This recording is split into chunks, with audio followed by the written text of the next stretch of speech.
चिंतन में आपसे बात करना चाहूँगा। सीमा पर का जवान और देश का किसान, ये दोनों के ऊपर आज आपसे चर्चा करूँगा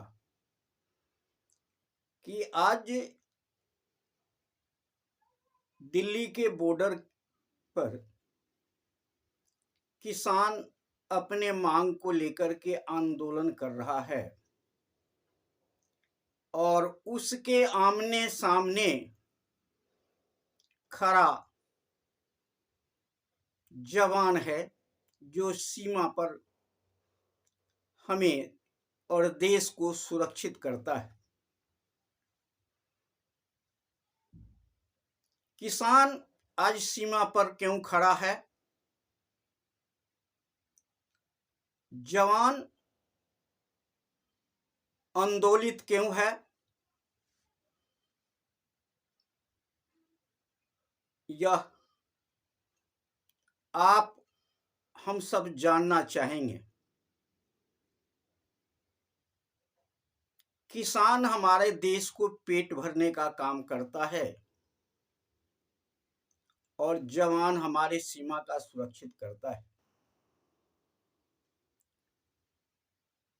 किसान का बेटा ही वह जवान है जो सीमा पर खड़ा है। आज एक तरफ बाप किसान बन के खड़ा है और एक तरफ जवान सीमा की सुरक्षा के लिए किसान के सामने खड़ा है। इसके पीछे कारण क्या है? आज जो हमारी वर्तमान सरकारें हैं, यह दोनों की हालात बहुत खराब कर दिया है, सीमा पर के जवान का और अन्नदाता किसान का। आज जो बड़े बड़े किसान थे वह छोटा किसान बन गए। जो छोटा किसान था आज वह स्वयं मजदूर बन गया और इन्हीं किसान को बेटा अग्निवीर में सीमा पर जवान का काम करता है, जिसका कोई लाइफ, कोई भविष्य नहीं है। ऐसा दोनों का हालात क्यों हुआ? हमारी वर्तमान सत्ता ने महंगाई इतना बढ़ा दिया। 10 साल की महंगाई आपने देखेंगे तो उधर 40 साल की महंगाई के बराबर 10 साल की महंगाई हो गया है। आज हर चीज का दाम 2 गुना 3 गुना 4 गुना हो गया है। खाने से लेकर के हर सामान का रेट जो उद्योगपति के कल कारखाने में बनता है। आज गैस का, तेल का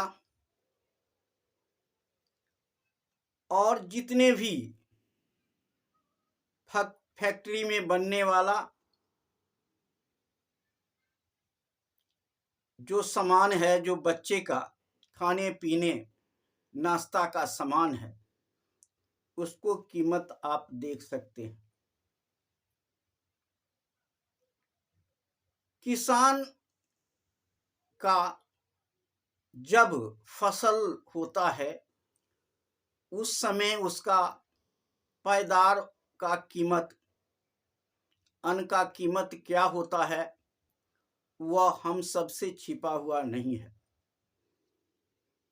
आज मैं गांव में आया हूं, घूम रहा हूं, देख रहा हूं कि आज आलू का भाव 6 रुपये 7 रुपये किलो बिक रहा है गांव में। वही उद्योगपति के पास जाकर के चिप्स का कीमत 100 ग्राम का 100 रुपया हो जाता है। कुरकुरे 25 ग्राम का कीमत 20 रुपया 25 रुपया हो जाता है और हमारे किसान का आलू का कीमत 6 रुपये मिलता है। आज हमारे गांव में फूल गोभी का कीमत 3 रुपये किलो बिक रहा है।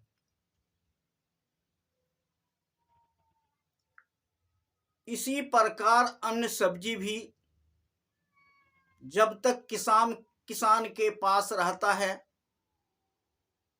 तब तक उसका कीमत इसी प्रकार का होता है।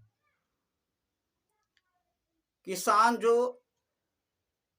अन्न पैदा करता है तो उसके पास 15 रुपये किलो 16 रुपये किलो बिकता है। वही किसान के पास से चला जाता है तो 40 रुपये किलो बिकता है। व्यापारी उद्योगपति के पास चला जाने के बाद उसका कीमत 2 गुना 3 गुना हो जाता है और किसान का उसकी फसल का दाम नहीं मिल पाता है। जब किसान अपना खेत में लागत जोड़ता है, पानी का कीमत जोड़ता है, खाद का कीमत जोड़ता है, कीटनाशक दवा का कीमत जोड़ता है, मजदूर का कीमत जोड़ता है, तो उसके घर में कुछ नहीं बचता है। यहाँ तक कि खेती ब्याज पर लेके करता है, बैंक से लोन लेके करता है और उस लोन का पैसा भी उसके पास नहीं बचता है। आपने सुना होगा जितना किसान नहीं आत्महत्या कर रही है, जितना किसान आत्महत्या कर रही है उतना अन्य किसी क्षेत्र में ऐसा सुनने को नहीं मिला है। क्योंकि अन्नदाता कहे जाने वाला किसान को जब दुर्दशा हो जाता है, उसकी बहन की बेटी की शादी करने के लिए पैसा नहीं होता है, दहेज के कारण वह आत्महत्या कर लेता है। बैंक से जब तगादा आता है, पैसा नहीं होता है, शर्म के मारे वह आत्महत्या कर लेता है। तो आज सीमा पर किसान डटा हुआ है कि हमारी मांग मानो और फसल का उचित दाम दे दो।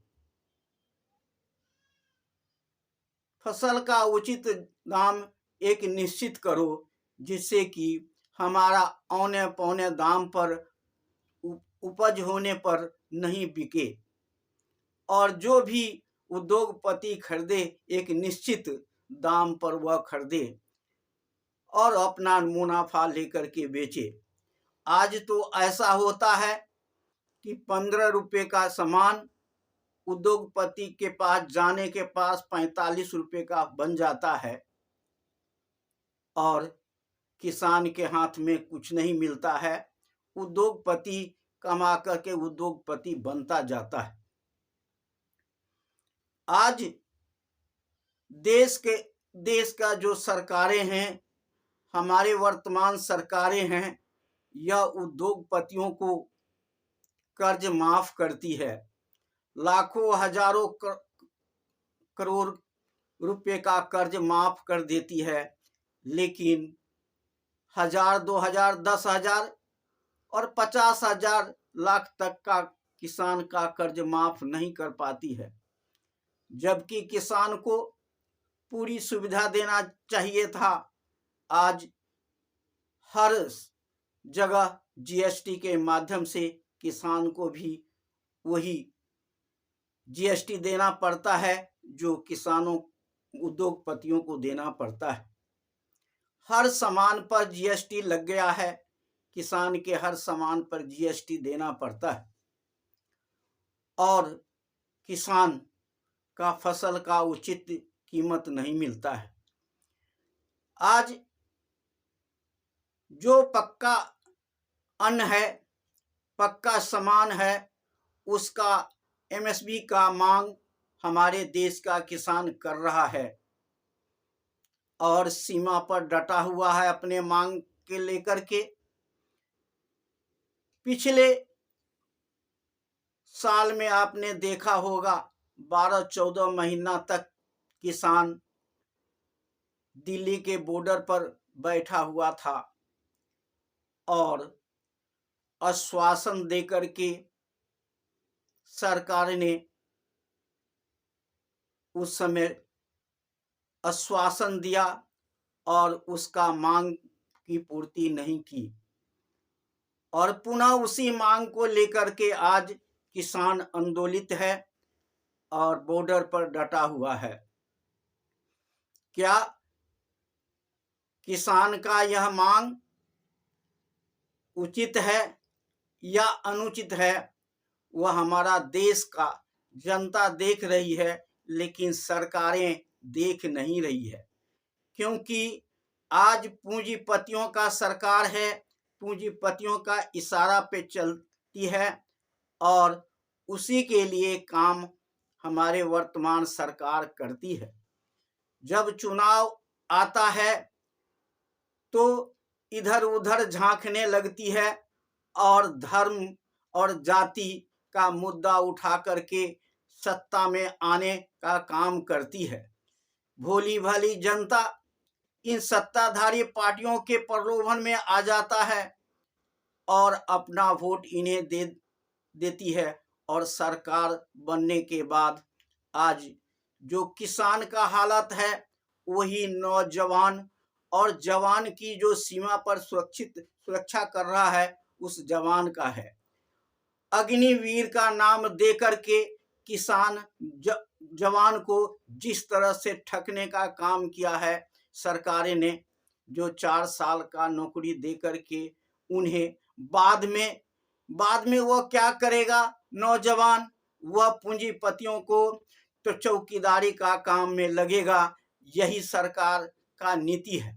यही जो भी बड़े बड़े उद्योगपति है वह जब अग्निवीर की बात आई तो कहा अग्निवीर से निकलने के बाद हमें उसे नौकरी देंगे।